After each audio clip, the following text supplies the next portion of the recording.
Good morning, Hannah. Hi, John. How you doing today? Pretty good. Thanks for all your running around getting things put together. Appreciate it.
Anything for you to say. So will this clicker work for me? Should be good.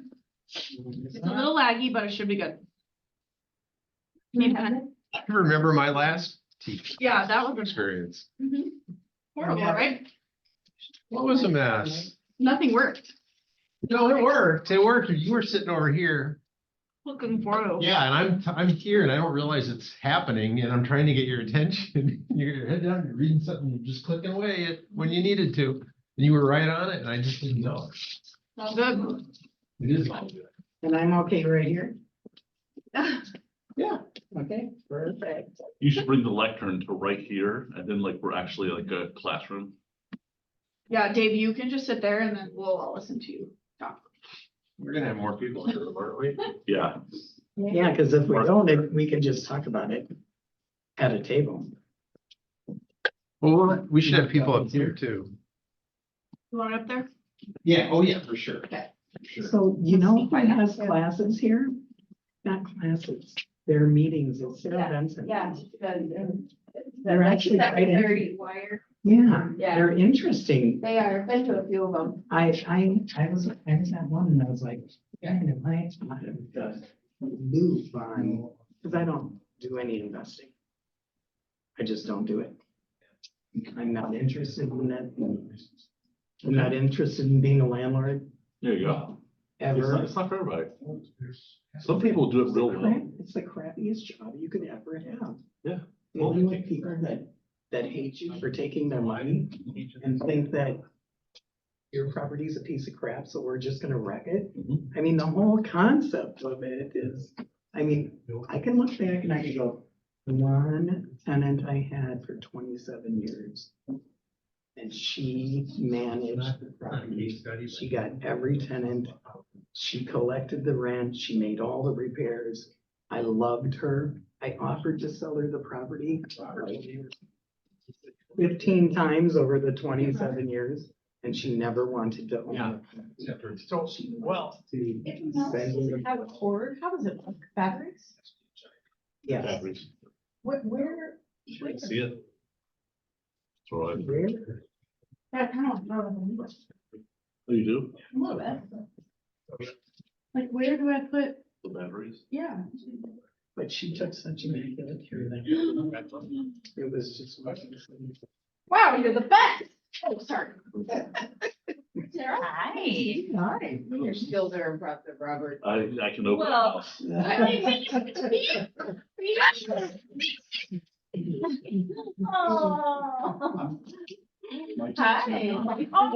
My deal is. Oh, nice. I just met. Yeah, we are. Okay, now I'm gonna give this guy a hug around. the Yeah, yeah. Didn't see her.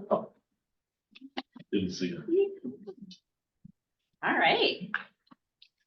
Yay. So I was thinking Hi. about you when Dave going? said, I'm Mark. can you Mark, help me with the nice to class? meet I'm you. like, I was I at don't Angel know. here a couple Sarah years ago. Benson knows Oh, some of okay. this. And I, Little some bit. reason kept A in little touch bit, with so I Robert. mean, I And think so I'm here amongst for the this, because I'm working on a deal. gathering, we can- yeah, Later. everybody will do something. Welcome. I'm looking forward to it. I don't get out much. I'm just crafting a seller financing offer, Yeah, but the sellers who are going through a very bitter divorce, so their attorneys are in that. Their neighbor also wants to make an offer, $10,000 over whatever, you know. Yeah, yeah. And I'm trying to craft an offer, but I don't want to give up all my secrets. So, Yeah. like, I don't want to give them the 30 pages of. What you've worked here. Yeah. You know, like, hey, is that what you want? But I want to give them enough information. that Yeah, they that's can perfect. Make that. Perfect. decision. Here we go. Yeah, and I'm thinking, what I do.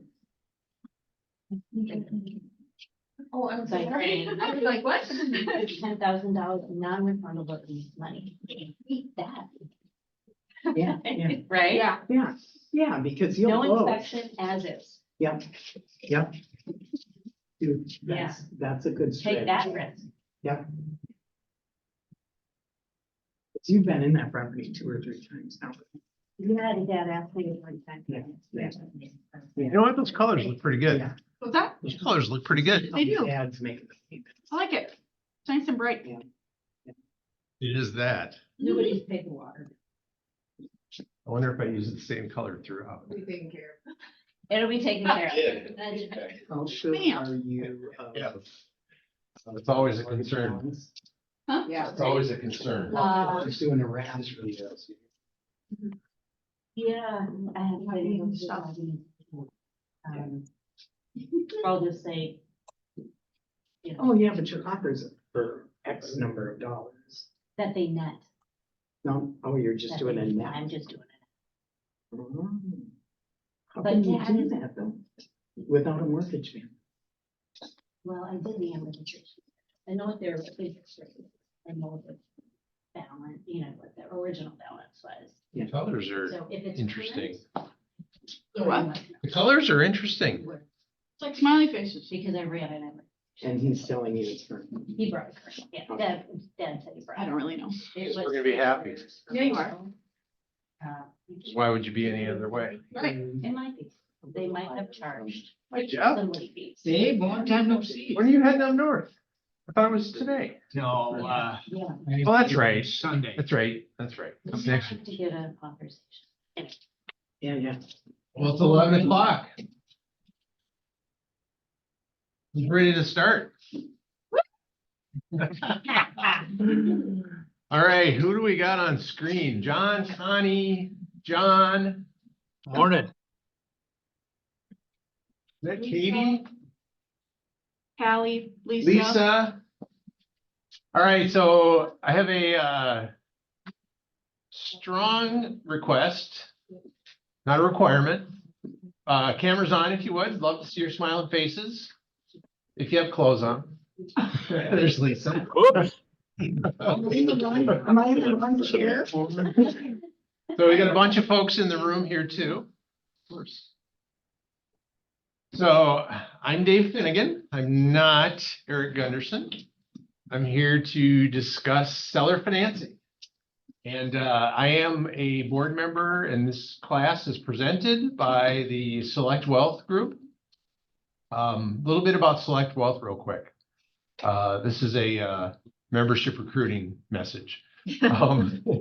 Select Wealth is the local presence of what KWRI has rolled out as KW Wealth. And so it's a national, international initiative to help agents build wealth through real estate, through other means too, but build wealth and especially build a wealthy mindset. So we roll this out at the market center level. We're responsible for providing training classes, if you will, access to the KWRI trainings as well. We're always looking for new members. What's in it for you as a member? An investment mindset book, a great t-shirt. Oh, yeah. Yep. Jared's got one on now.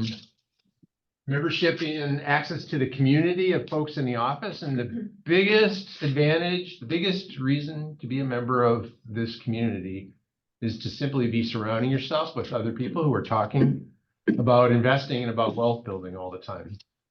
Those conversations will propel you. They'll create intrigue. They'll get you into action faster than any other way. Just being around the people who are talking about this stuff. So I'd encourage anybody to reach out. How do we get signed up? We have in the office by the printer, QR code. Hannah and Sarah. Scan and sign up. Go see Hannah and Sarah. Yes, exactly. Okay. Excellent now. Excellent. So, real quick, class objectives. So, my number one objective is to help open your mind and advance your mindset around doing real estate deals. Robert. I'm literally just sitting here. You are not literally just sitting here. So expanding your mindset will help you think creatively about real estate problems, will help you find more deals, and will help you do more deals on behalf of yourself or on behalf of your clients. So we're going to learn how to identify and solve real estate problems. We're going to do, well, I just said that, we're going to do more deals. That's what we want to do, right? Kind of a warning, if you will, not a comprehensive nuts and bolts training. There are lots of nuances and legalisms around, especially contract for deed, that you'll want to seek strong legal advice on. So, just to ensure that you're doing things the right way, that you're very aware of the risks and the responsibilities you're taking on if you enter into a transaction with seller financing. Any questions about the objectives? No? Okay. All right. Why seller financing? Sometimes you, the buyer, your client, the buyer, is unable to get a bank loan, or the terms that you get a bank loan under are undesirable. Sometimes it's because the property is unbankable. I'm a commercial practitioner. I see this fairly often, and I've actually helped clients sell properties by using contract for deed as the mechanism, and the properties have been distressed. They've been vacant. No tenancy, no income stream, simply a vacant property. So the sharks are swimming around at that kind of property looking to buy it for pennies on the dollar, and seller financing is a way to help prop up the price and provide an exit for the seller. So yeah, sometimes property is literally not financed. Sometimes it's about, and this is very much more your off-market conversations. Sometimes convincing the seller to sell on your terms may require the seller financing the deal for you. And sometimes you're just unable to make the numbers work any other way. You know, I'm looking at an apartment deal right now where I know the seller is in the position to finance it. He knows he wants to sell. He's got the motivation to sell. He doesn't have to sell. For any buyer out in the market using conventional or traditional financing, the numbers just won't pencil. So we're talking about seller financing as a way to help him get out of the property. It's an undesirable location just in terms of all his other holdings are in another place, and this one's kind of his one-off. So we'll try to help him get that done through seller financing. So what is seller financing? There's a variety of tools. Contract for deed, primarily what we're focused on and what we're going to talk about. There's also some others. There's seller carryback, or the seller essentially financing a portion of your down payment. An example of that would be banks looking at a deal and saying, we need 40% down. You've got 25% in your pocket. You can't get to 40. Seller wants to sell, you want to buy. Seller can carry back 15% of the purchase price in the form of a loan.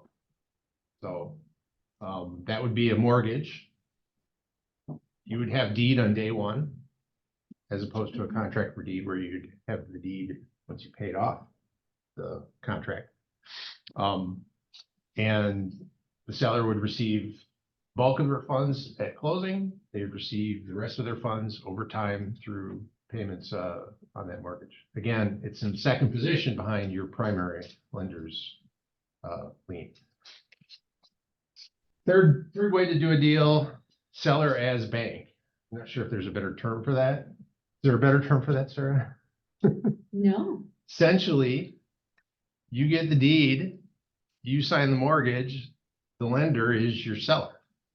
And they're in first position. It's a first lien, just like the bank loan would do. Any questions, Robert? Yes. Yeah. How is that different from contract for deed? So in a contract for deed, seller retains the deed. Yes. Until you pay off in full, until you complete all your obligations under the contract. Okay. In the meantime, you as the buyer, you remember in real estate class, the pencil holder the bundle of rights. So yes, this, yeah. 15 pencils, right? And each Yeah. pencil represented a different right. Mhm. You get, as a buyer, you get maybe 12 or 13 out of the 15 rights. The seller retains a couple. One of them is the deed. Indeed. You get use, access, unencumbered use of You the have a whole property, bunch of et stuff. cetera. Yep. And the deal is documented by a contract for deed. Yeah, the buyer makes their down payment to the seller. Yep. They have an interest rate, they negotiate a monthly payment, Yep. and life carries on. Yep. Okay. Yep. Now, seller is bank. The seller gives you the deed. You give them a promissory note and they give you a mortgage and they lien the property. They literally act as Okay. the bank. And it could be subject to an underlying mortgage. Okay. So when it goes to wrap, okay, that's wrapping around an underlying mortgage that more than likely has a due on sale clause in it. That was my But next that's, question. that's other, right? That's the other type. That's not seller is bank. Right. If there was, there's an but if there underlying. was an underlying, then that Could would be be, either or. yeah. So neither contract for deed nor seller is bank play well with subordinate, with underlying financing, like there's a mortgage in place. No, they can. They can, oh yeah. They can, but Yeah. not in the case of a big box bank, like we're talking about small local banks in that case, aren't we? Mhm. Well, Wells Fargo will subordinate, I mean, like, They don't subordinate. No. They don't subordinate. am I making this harder than it should be? Yeah, Well, let's- because- let's just because work what- through it. So if the seller's got a loan, that seller's gonna be in Things first. in that other types. I can't listen to more than one person, I can barely listen to one. The seller, in the first case, if they already have an existing mortgage, that mortgage is gonna stay in first. Sure. If the seller has a mortgage and they give you a contract for deed, then the contract is gonna be, that underlying mortgage is still gonna be in first. The contract is gonna be in second. Okay, okay, And that lender that's got the first, I don't even think they know about the contract. You have not transferred the deed. That's a good legal question, but I don't think Well, there's a lot of Perfect. ways for them to know. what you're actually saying then is that a contract for deed would not trigger a due on sale clause.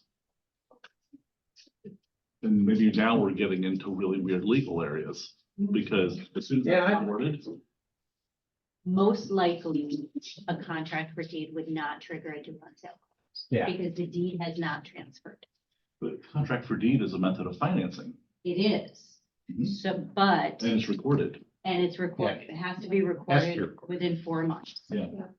Jackie works with that all the time.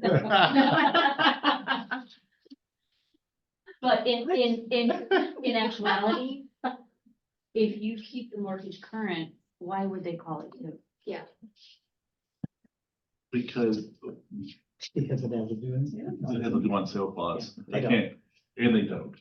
Not, In Not theory, they can, in generally. practice, they don't. Right. well, and a contract for a deed is not a sale.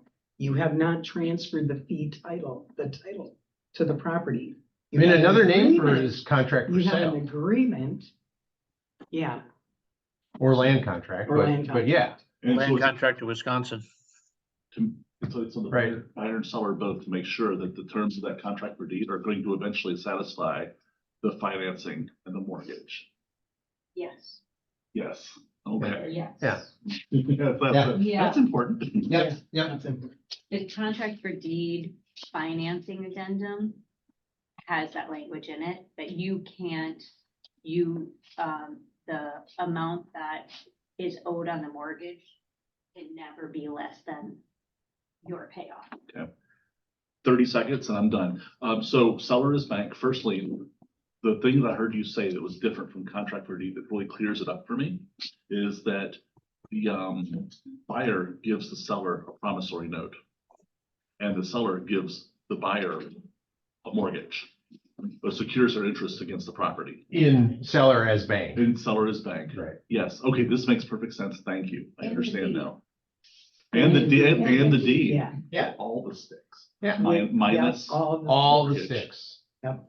yes. Yep. Okay. Well, I know, because I'd of- say the biggest thing to add on to that, though, is the difference between cancellation of contract for deed and foreclosure. And Correct. those processes, Big that's a deal. huge difference. Yep. As Yep. from the buyer's perspective, Yep. especially. Yep. Yeah. Actually, you know, on that note, so I don't know where I got this. I found it under a stack. I knew it was in my office. This is a presentation attorney led, I believe, probably 5 years old, about contracts for deed. And it's totally unmarked. I don't know who it came from, honestly, but it's significant, great information. I think I should PDF this and hang it in the Facebook group and share it with the Select Wealth community. Yeah. It does a really good job. First of all, there's an example of the standard form contract for deed. But it does a really good job of laying out benefits and risks to both purchaser and buyer. Thank you for taking a couple minutes for me there. Yeah, I'll add that. No, That could be a full class. yeah, Yeah. exactly. Probably a good idea. Exactly. And so this is, 3 hours this is, credited. yeah. Okay. And this is, this is a class that I can't teach. I'm not qualified to teach that class. We should try to get I'm qualified to talk about how to get deals done using these tools, right? And when and where to bring in your attorney. I'm qualified to do that stuff. But like I said at the beginning, we're not, I don't know the nuts and bolts well enough to even teach it, and we don't need to know the nuts and bolts in order to go execute on them. We just need to know that how to use the tool in the right places and who to bring in to make sure you do your deal minimum risk, right? So there's a couple other types that are quasi kind of fringe, what I would consider seller financing, lease options, subject to or wrap mortgages, and it's kind of a way. It's the idea. How do I get control of this deal? How do I get control of this real estate? So make sense? Can you talk about wrap mortgages? Because I've never wrapped my head around. I don't have my head around it either. You're doing one right now.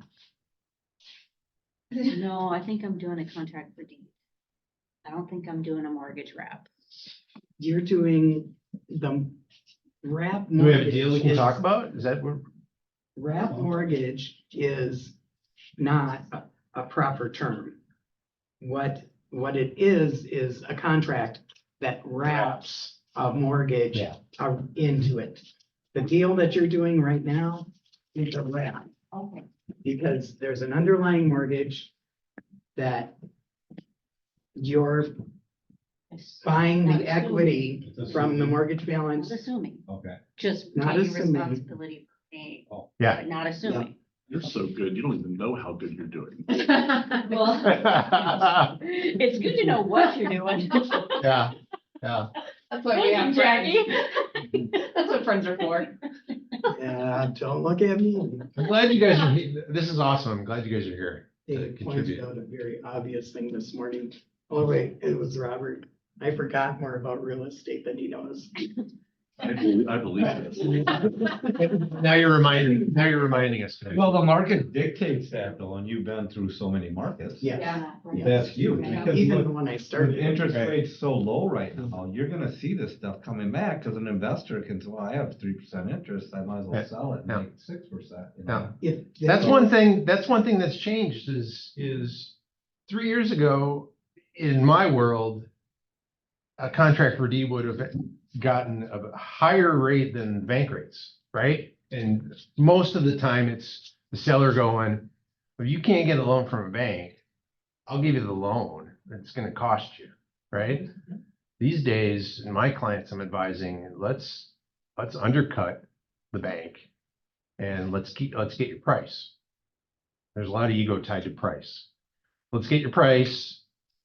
We'll use financing, attractive financing as a tool to get that price for you, and you'll create a cash flow stream and et cetera, et cetera. Gary Keller always said, if you get to pick the price, I get to pick the terms.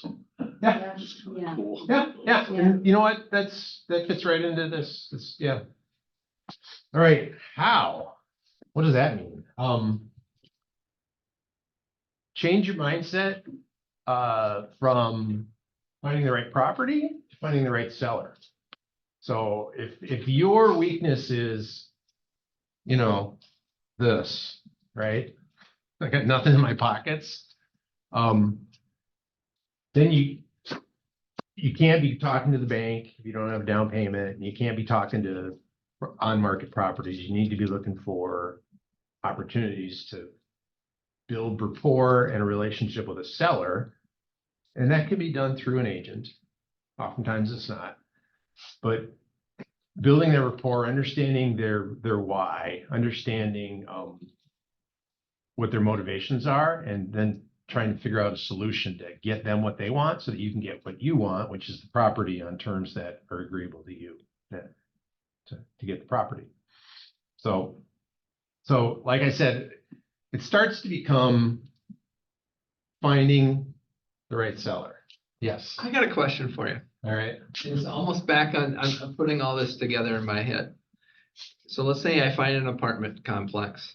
I want to buy it. They're smart. They got an interest rate on it at like 3.1%. I work on the terms. I do a contract for deed. They get some cash. I'm paying the contractor deed. They hold on to their mortgage. Yep. So they got money coming in and less money going out. If they want to do, and I'm trying to, for them, if they want to do like a Starker exchange, they don't have to do a Starker exchange until the contract is completing and the deed is transferred, right? So they could hold off on their Starker exchange for a while and do a contract for deed. Don't know the answer to that. I would think Yeah. it would be expensive, but I think you could. So- Right, I think the qualified intermediary would have to hold all of the funds. I don't know if they would have to because you're not transferring deed yet. Yeah, but you can't touch that money in the exchange. The seller can't touch the money. Correct, but I'm saying, but does the Starker exchange kick in when the deed goes out of their name into my name? When you say starter, do you mean a reverse 1031? A 1031 exchange. 1031. The 1031 was an extended promise. I don't know the answer. No, not, I'm That's a just legal I'm just question. talking like the Starker exchange, why wouldn't that, or the 1031, why wouldn't that kick in when the deed transfers into my name? And the without balloon the payment contract? was made. Yes. Who holds the money? See, that's, Are you using that term interchangeably? Excuse me? Starker and 1031? Yes. Okay. What I'm asking is, does the exchange or qualifying for the exchange hit when the deed transfers? Yeah, I understand the Yes. question. So if I'm Yes. doing a contract for deed, the deed hasn't transferred yet. So Yes. there's no one holding the money. So the 1031 timelines wouldn't start until the deed transferred over. I'd asked Jeff Peterson from CPAC, Okay. 1031, that question. We have a class in January coming up. Most importantly, though, Okay, good. most importantly, I think that the down payment and the payments over time, I think those are gonna be outside of your 1031. I just think they're gonna be. I don't think so. I don't think so either. 1031 and the. Unless, IRS no, well, there's rules a is time, You cannot touch that money. right, So right. as soon as you touch that money, you void your ability to do a 1031. right. Would be my unlegal Yeah, opinion. yeah. Well, my thought is, Before she- Jared, she comes- my thought is this. The balloon payment is gonna be the significant portion of your cash, Yeah. right? And if you're gonna take, I'm buying. that balloon payment and the deed are gonna be at the table together, right? That's gonna be the exchange at the end, right? What about your down payment? Not in that. I think the down payment is not gonna be able to be 1031. I think you're gonna have gain on your balloon payment, Installment. that installment, which is a big installment, and I think you'd be able to defer that. Then, okay, I don't think the rest of it, I'm guessing, I don't think the rest of it, you'd be able to defer. okay. My brain was just going, so thank you for going down that path. Yeah. That would be a great question for Jeff Peterson. You know, call your Should we intermediary. call him and see if he'll answer his phone? I need to do it. Wild card. Wild card. So when I talk about building rapport and learning from the seller, that's the same conversation you're having with sellers when you're directly with them, and they're not gonna be your traditional sign in the yard, MLS, prep the house for sale, stage it and get it sold, seller, right? This is somebody that's got a problem that they may not even be aware that they have a problem, but about having that conversation and fleshing out and asking great questions to get to, what do they really want to solve for? For a lot of people, especially investors, it may be, don't give me $1 million. Give me 100 now and payments over time. I want that cash flow over time. I'll finance it for you. I don't know what I would do if you gave me $1 million today. Would I exchange into another property? I'm trying to get out of real estate, right? Because I'm retiring. If I had $1 million, I'd give it to a fund manager and invest it. I'm not sure. I don't even know what I would do with it. So why don't you take the property, give me some money, give me payments over time? That might be the problem that they're trying to solve for. You know, it might be they like the cash flow, they don't like the management, right? So you're only going to know that by having those really good conversations, I think, and building some relationships with your seller. That's the best way to get these kinds of deals done, is to really get to the problem and then think creatively about how to solve it. Some of that is going in knowing your numbers, right? Like how much can I afford to pay for financing based on the way the property performs today, or based on the way property is going to perform once I make improvements, right? Knowing that number, not sharing it, but knowing it, and then fleshing out their numbers. How much do they owe on their mortgage? Would they pay it off or not? How much are their payments? How much of a monthly payment do they want? And how much of a monthly payment do they need? Right? They may just have a number that you hear often. You know, sellers own the building for 30 years or whatever. It's cash flowing nicely. They just need $3,000 a month. And you look at you're like, well, if I went to the bank, it would cost me $5,000 a month. I'll make $3,000 a month payments down. You know, you almost figure out the terms, and then that backs you into what does your amortization table look like, and how much is your balloon payment, and all that sort of stuff. So you don't learn any of that unless you have the conversations. So the other how we'll just briefly touch on, against Jackie's wisdom, is sometimes there's good people with bad credit and they can't get the bank loan. They've got a nice high income. They don't have the credit. They might have a down payment, in which case your contract for deed seller isn't really the property owner today. It's the seller selling to a buyer. Simultaneously, the buyer is selling to the end user on a contract for deed. And then that end user, over time, develops the credit, the down payment, whatever the case may be, pay off that contract and finance it conventionally, or just cash out the contract holder. So that's investor as intermediary. That's an area to be careful in. Have that end buyer's, have a fiduciary responsibility with that end buyer. I mean, you treat it really, really carefully. There's the word predatory floats around in that kind of transaction, because some investors have been known to put people into properties that they just, as Jackie says, they can't afford.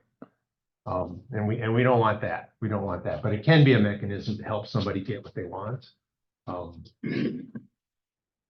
until they can get the conventional financing, or just simply pay off the deed, pay off the contract, I should say. So that is one area I've seen work really well.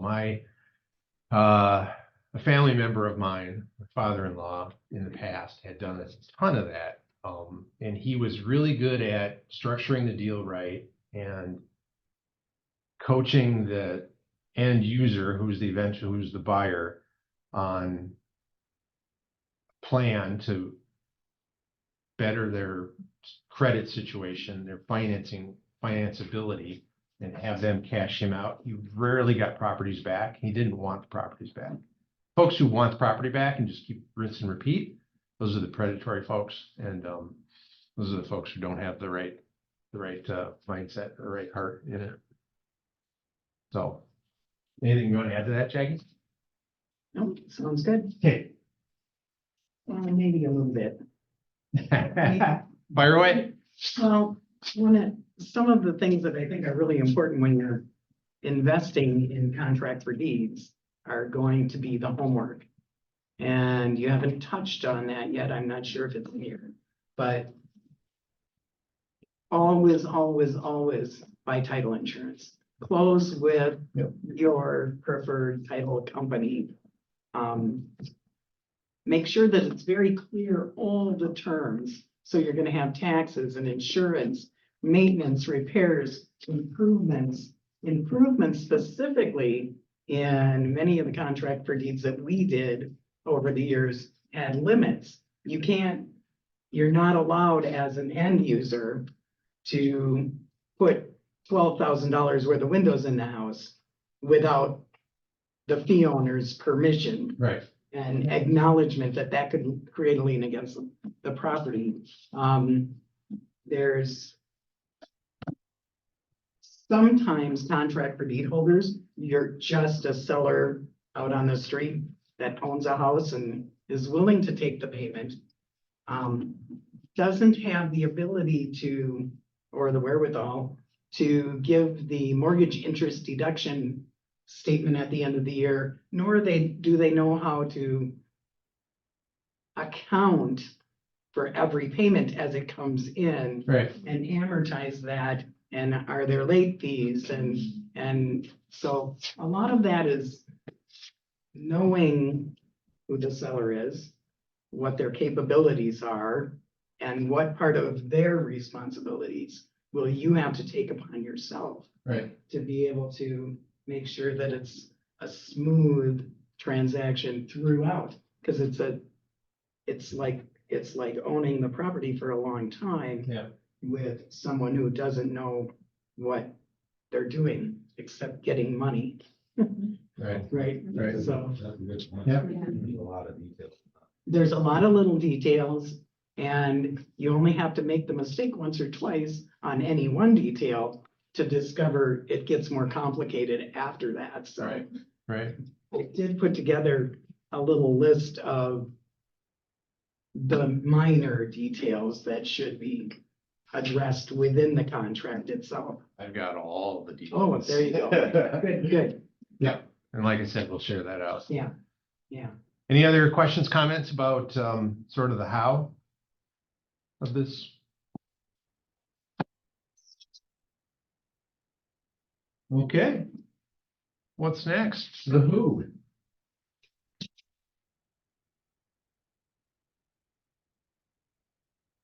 First on the list is investors, folks who are in it for the wealth building and the cash flow, folks who are conversant in this kind of thing, and folks who probably aren't occupying, right? And so for them, it's not, I'm selling so I can move somewhere else. It's, I'm selling because of whatever circumstances in their life or in their investment horizon make sense to sell. So they may be much more amenable to, I'll take some money now and I'll take payments over time. It might be very, very agreeable to an investor. And it often is.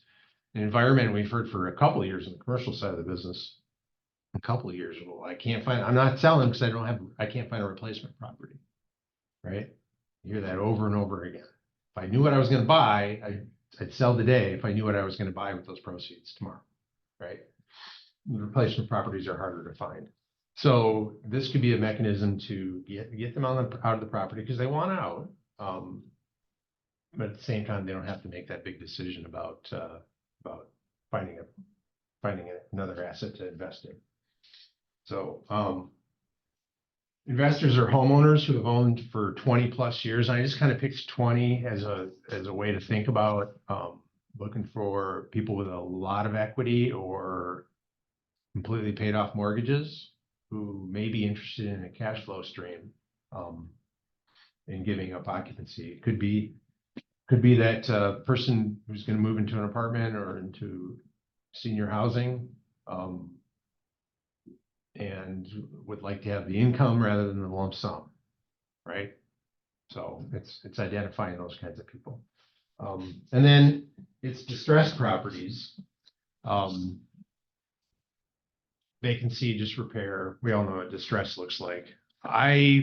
For me, this is a big one in my world because what happens with distress is it takes either a cash buyer who's going to be pennies on the dollar, or it takes the seller financing the transaction until the buyer can get the property stabilized and finance, and then they finance out of it. So I've got stories about distressed properties that I'll share and how we've used them as tools to get something done. So mindset. First and foremost, get the deal. If the numbers make sense to you, if you like the real estate, you see maybe the hidden value in the real estate that a seller, the current owner, doesn't see, you really want to get that real estate, get the real estate, get the deal. Don't let somebody at the water cooler talking about the contract for deed terms that they got that are better than the terms you've negotiated stop you from doing the deal. Don't feel like there's a market rate for a contract for deed. I get that question all the time. What's the rate on contracts for deed these days? Right? There really isn't a market. There's numbers that are all over the place, and they all suit the particular real estate, the particular seller and buyer in that particular transaction, and that's it. So if a seller thinks he's going to get 12% on a contract for deed right now, when banking at 8.5, 9, that's not probably the reality. Depends on the price. Yeah. Yes. You can give me one and I'll give you the other. Exactly. Right? It's all, I mean, Yep. they're levers. Yep. So in terms of mindset, hopefully I'm helping everybody think a little differently about a little more broadly, I guess, about the opportunities. You see a property, you go to the bank won't finance it. Don't let that stop you. If you feel like you can make that deal work, then figure out how to make that deal work. And if the bank won't do it, then your next step is other investors, or it's the seller. And go to other people and get their help for you to get control of that property. We talked about ethics, win-win. It's got to work for everybody. You don't want to be that predatory investor or that predatory lender. John Dusick is online, and he said, everything is negotiable. Every component is a dial that you can adjust to fit both sides and both needs. Yeah. I always call them levers. Pull different levers to make the deal work. And then lastly, plan for your exit up front. If you're gonna do a deal that the bank underwriting process hasn't seen and an appraiser maybe hasn't appraised, then really make sure the numbers make sense, the value makes sense, the terms make sense, and your ability to execute on your plan makes sense. So have a really good plan and be realistic about your ability to execute on it. And by exit can mean sale, but in this case, I think it really means plan up front. How am I going to get to year 4, day 364, when my 5-year balloon payment is due the next day? Plan way in advance, even before purchase, for how am I going to exit this thing on or before that date, right? I want to add that in almost all the contract for deeds that I have done, I always had an option to extend after the 5-year, 2-year, whatever the contract term was, if in fact it didn't make sense to the seller or the buyer. So interest rates were now 12%, and it doesn't make sense for the buyer, or, you know. Was that a two-way option? It is an option for the buyer only. That way the seller can't deny. And because if I'm the buyer, okay, it makes sense. Right. But that option might incorporate a rate change, a term change, you know, some other things that would be, and in fact, could potentially incorporate a funding fee of some sort, 1 or 2% of the balance upfront or added to the mortgage. Recognizing that having had several of them where the buyer missed a couple payments and I had to modify the terms of the original contract, I would modify with term adjustments as well. So in the event you have to have your contract modified or extended, it would come with. Yeah. And I should note if all you've done in real estate is help home buyers buy and sell residential real estate, you're used to a 30-year mortgage and a 30-year payment stream, right? 30 years of payments. If you've never done a investment or a commercial loan or a contract for deed, the way these are very, very typically structured is it might be a 3-year or a 5-year contract. Payments are based on a 30-year amortization or a 25-year amortization or whatever's negotiated, right? So at some point, you got to pay the piper. You don't get 30 years to pay the thing off. You very typically have a balloon payment due somewhere down the road. You know the exact date because you've agreed to it in the contract, but there's a payoff date. So you got a balloon payment coming. You got to finance out of it or cash out of it, right? Because you got to pay off, or you negotiate or pre-negotiate an extension. So those are kind of your options. But it's a different approach to financing real estate. The investment world is than the typical residential mortgage. So I'm just gonna, Sarah, didn't you say to me the other day on a contract for deed, you didn't have to comply with usury? Oh, it wasn't a contract for deed. This is a note with a mortgage that I underwrote, but I didn't have to comply with usury because it is to a commercial entity, not to an a individual. commercial. Okay, gotcha. awesome. Anything else anybody wants to add or ask questions about or comment on around mindset?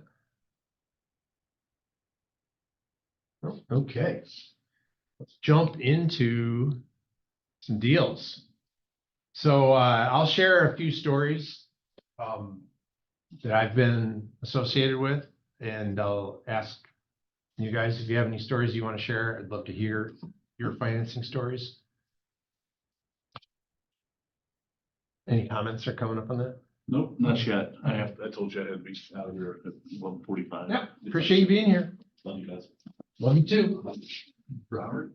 So my first case study, I helped a client sell a distressed property. It was a daycare, vacant. Seller didn't know anything on it, and he didn't want to replace the property with another. He's frankly liquidating his portfolio and retiring. We attracted a user, another daycare, actually a Spanish immersion school, but great, property is great for their use. We attracted them to the deal, and they were unable to get bank financing just because I think at that point they were sort of on their third location and a little bit overstretched. My seller was more than happy to extend contract for deed terms to them.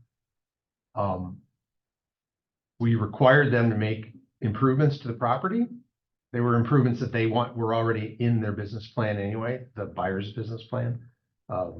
Just to convert it to their use. We required them to have those done, permitted and approved, completed within, I don't remember, 12 months. The reason, very much within, it was easy for the buyer of the school to agree to it because that was their plan anyway, but we put it in writing.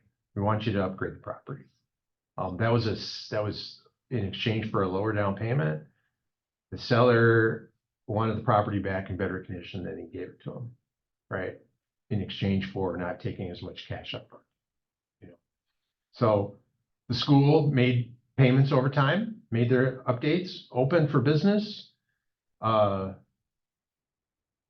years in, faster than they expected, which is usual.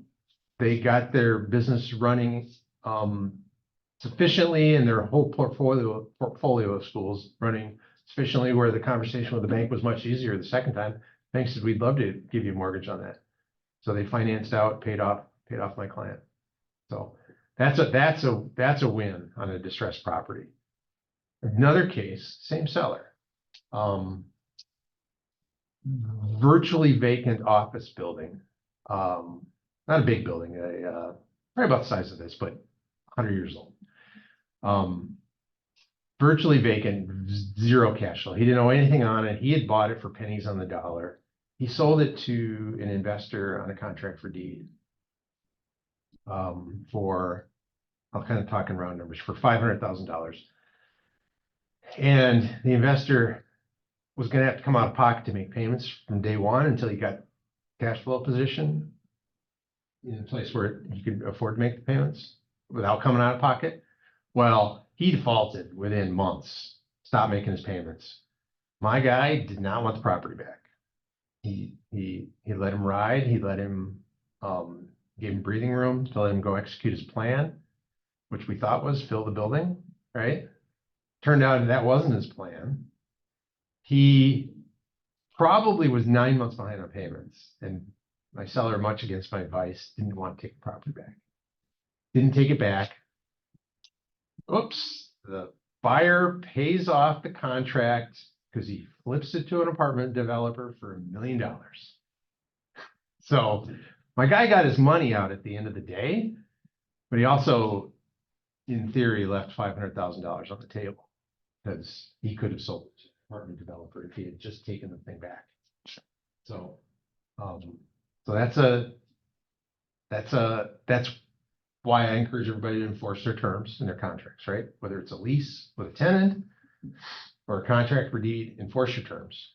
He really didn't want the property back, so he didn't get it back, and now he's upset about the money he didn't get as well. So he's upset in a couple different ways.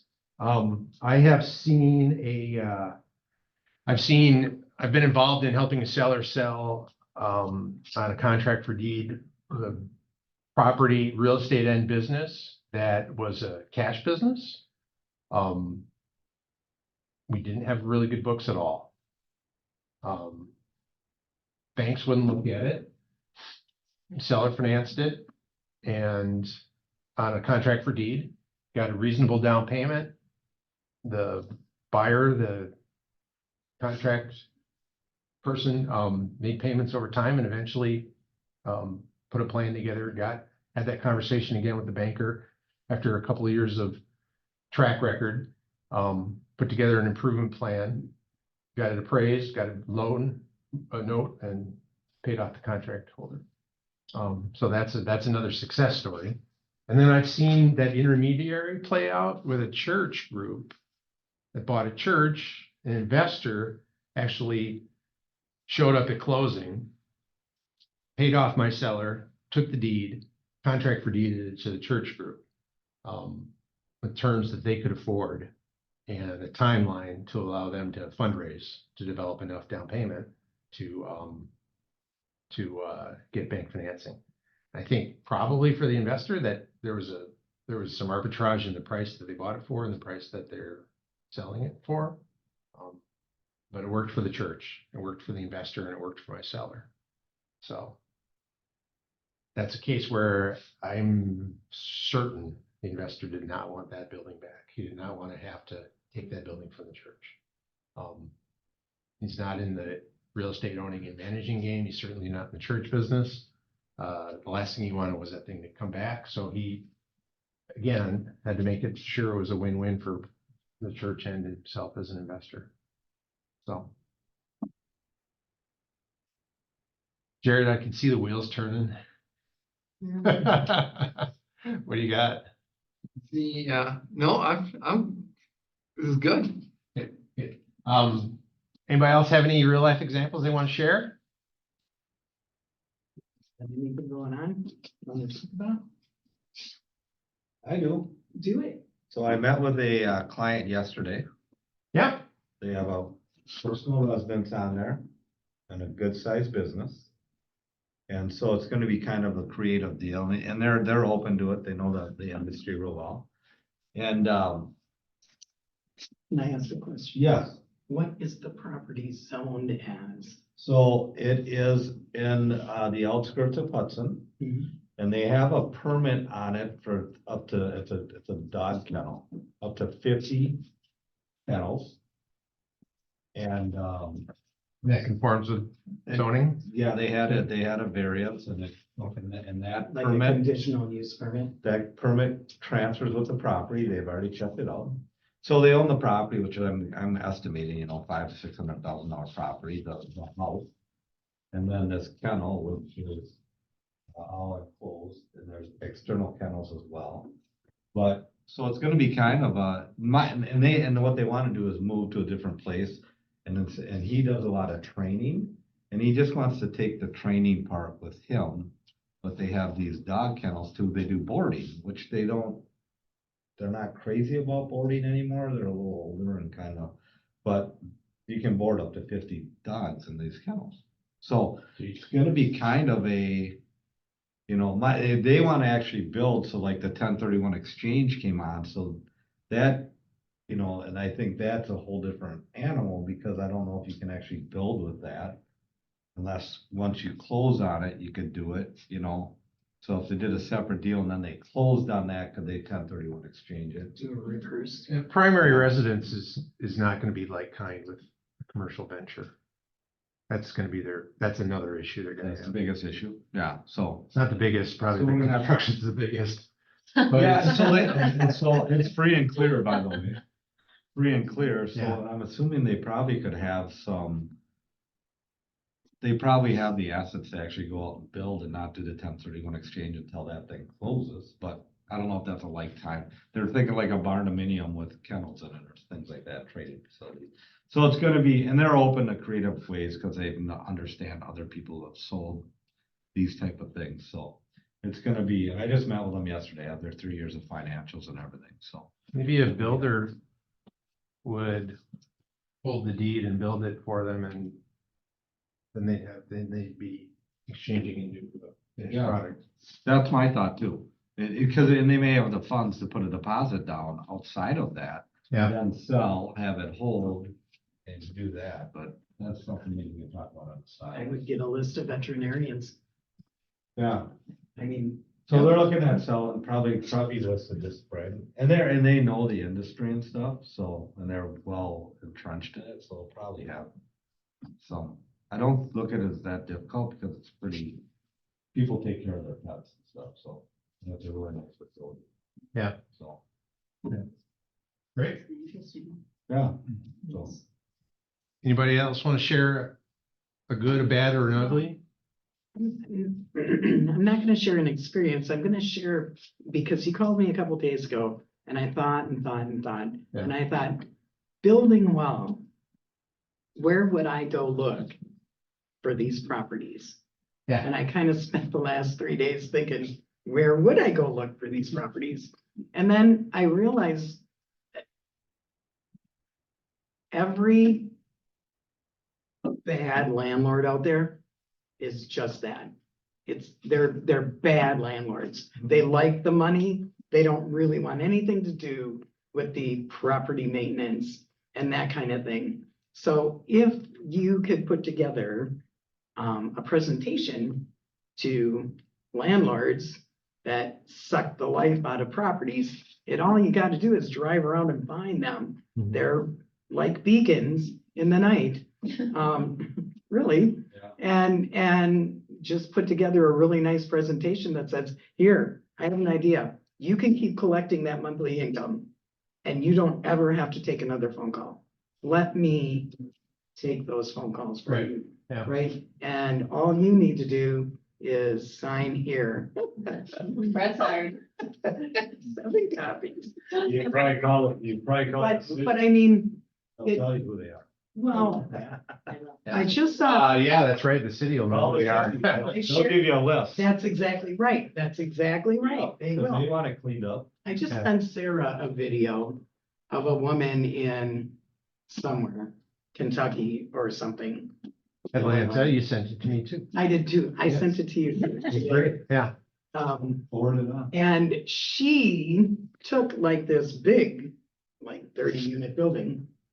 And she cleaned it up, put a daycare in there, put an ECFE learning center in there and a place for, and created a place for the kids after school program. Yeah. And that place is rocking after midnight. I mean, she's got a beautiful building and I believe it was on terms that she bought it because it was in such disarray. Yeah. It couldn't be sold in the condition what it was in. The other thing she was able to do, I believe, is a lot of that was with funded money, because I did more research on it, with funded money from the federal government with grants and things and tax deductions and maintained the current residents, Yeah. moving them from one bad place to a good place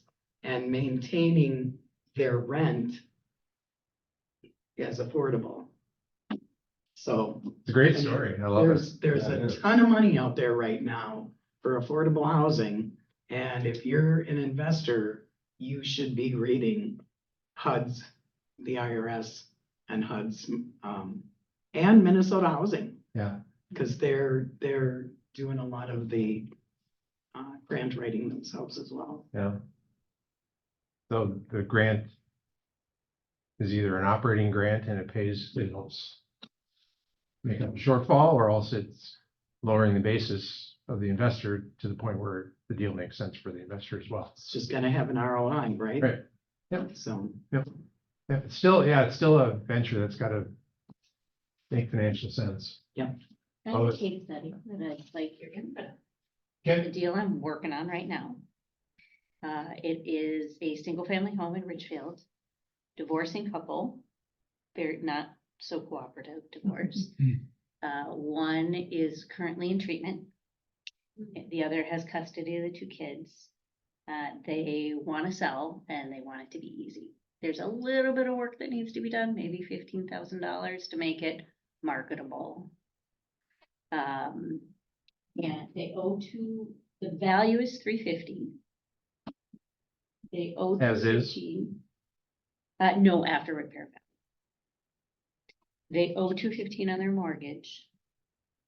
And I'm proposing to give them $40,000 each.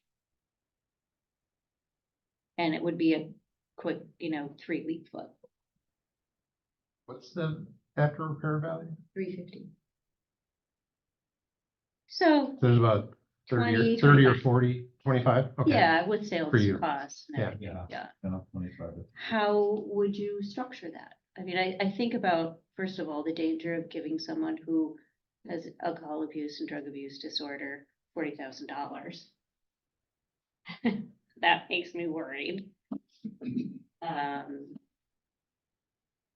I think, contract for deed, so I don't have to put more than 95,000 into it. Or do I do a subject to? I Are would there do the subject ethical to considerations? get the deed right away. When you give them the money, get the deed. Because you don't want to be chasing Signature. anybody. Are they already divorced? No, they are Sorry. signing, Get the deed. they're signing their divorce decree, I think. Well, in You in get to a, see in a situation like that too, you almost have to get the deed because the personalities are unpredictable, you know? that. I don't know how you're gonna protect them. Yeah, yeah. You know, I mean, That's not your job. Not your. yeah, you're gonna Your lose, job is to I make get it money. ethically, but yeah. yeah, not you're gonna your lose, responsibility. you don't have If they any, sell- you don't have any control over them. If they sell the- $40,000, Well, you could dribble it out on a contract for deed to one of them. Yeah, you could. So But she you're just taking get moderately high for responsibility for things that you a year. don't need to. Okay. I agree. Yeah. Don't- Yeah. Or defer some, so after you sell it completely. Don't do a Kathy. Okay, Come on, that's man. a good reminder. I brought you into, I showed you that Ooh, in person. I almost chewed my leg off to get out of that house. So we have, I think we have 1 minute left. I can give you one example Okay. that floored me. I have storage units and there's a group of 700 units that came for sale in my area for 7 million. And I'm like, ooh, I really like those. I want them. I didn't have the 7 million cash. So what I ended up doing was I went to my bank and I'm like, hey, how can we get these? And they went ahead and they said, well, we'll give you 20%. Just ask the seller for the 20%. You'll give you 80? They'll give me 80. Gotcha. Just go to the seller and ask for the 20% and we'll finance On a it. carryback. Yeah, on a carryback. So I'm like, oh, this, and I really didn't think banks like that until you actually ask. And they're like, no, we'll do that all day long. Yep. So I went back to the seller, drafted up an offer. The mistake I made was I didn't agree to their terms. I went like $750,000 less than what they were asking for because I thought it cash flowed a lot better, especially if you're putting 0% down. Yeah. I needed a little cash to fund things. Price or terms. Yeah, exactly. I tried to do price and terms. What happened was I was outbid on it, so I didn't get it. And I could have had a $7 million facility with nothing down Yeah. on that. So like I learned, you learn. What's your return on investment? Pretty good. Yeah. And it hurts just telling the story. Because I mean, that's a life changer for my kids. It's a big deal if I would have pulled that trigger. And the bank was all willing to go ahead and like, you don't have any money into it. Yeah, go ahead. Great. So And that's partly dependent on the property and the borrower. You won't always get that same answer from every bank. Some banks don't like Absolutely. it. They want you to have some skin in the game. Would it have cash flow? Barely, Just barely. barely. It would have cash flowed like $45,000 a year at the $7 million mark. Oh, for God's sakes, get over yourself. Yeah, barely. Well, it was a learning experience. Yes. Was there room for rent increases? Yeah, but there's also room for like a roof here and there. Oh, gotcha. I get it. That's a big investment then. That's a Yeah. big- Yeah, that's a big. And I just put some roofs on this summer and it was $200,000 Yeah. for some of the units, so. Flat roofs. No, pitch. Oh. Pitched. Jeez. Really? Ouch. You drive by it often? Every day. That's the hard part. Oh, I'm talking the one I own, I drive by every day. No, not the one. Is that big unit on the, I asked you about before, it was huge at the corner of. No, that's a different one. There's a lot out there. There's a lot out there. I'm gonna thank everybody Thank you. for, Thank you, A, Dave. for being here, but B, for the contributions have been fantastic. I appreciate the conversation. Thank you, everybody out there in the virtual world. Future, I think you could spend the whole time diving into these topics. Yeah, we'll get an attorney in. That'd be great. We're building the Select Wealth training calendar for 2024 right now. And maybe that's something that needs to be a topic, is have an attorney. Great idea. Yeah. to teach contracts and Yeah. Oh, to come and do contracts for deeds, that'd be awesome. Yeah. Dive into the. Yeah. that- Yeah. that'd And be subject twos. I like subject twos, Yeah. but I have concerns about how they will be, are they ethical? yes, they are. awesome. It sounds like all you're doing is protecting yourself and the buyer. But- Thanks, everybody. See ya. All right, thanks, Dave. Awesome, Thank you. guys. Sorry, Yeah. everybody. Thank you, Dave. Thank you, Jackie. Thanks, Lisa. That is great stuff. Jackie. Thanks, Sarah. When you see your ladies with all these knowledge. Yeah, yeah. I got How's your hubby doing? done. He was very stressed out when he found out I had been invited and he had not. How's it going, Don? Lots of culture. That's a good idea. Get him in here. Yeah, next time. Brian, he says, well, I would have taught that class. And I said, really? I mean, so how many times have you been invited to teach a class? He goes, never. I'm like, really? Oh, You just Now we know. exploited him. That is Right. not I nice. didn't mean to do it. Brian used Poor to guy. teach. You know what? Brian used to teach. time, I heard. Brian used to teach all the time.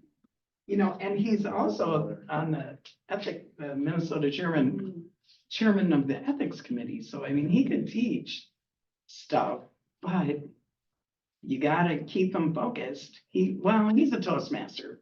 He knows how to do presentations. Yeah. You know, he's like a 30-year Toastmaster. That's awesome. So he has focus. Add him to the schedule.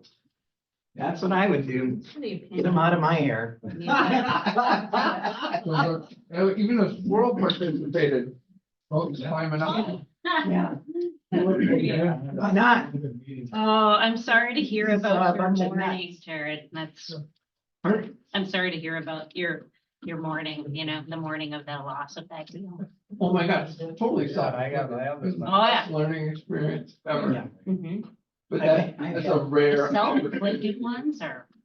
I've had those along the way throughout my career. I think the second year of my real estate career, I put together 2 16-unit buildings over in Bloomington. Really? Yeah.